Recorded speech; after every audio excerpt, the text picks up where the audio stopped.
Tere merelaeka vaatajad!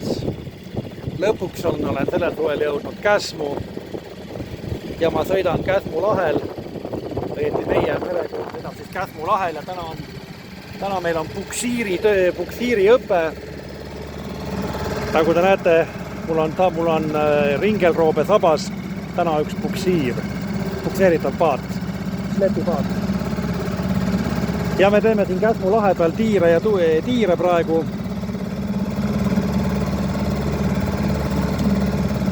Proovime siin erinevaid manöövreid teha. Kiirus ei ole väga suur, aga Käsmu laht, selline ta on.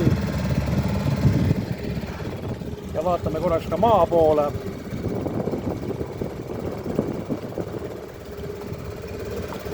Lainet ei ole, ilm on ilus.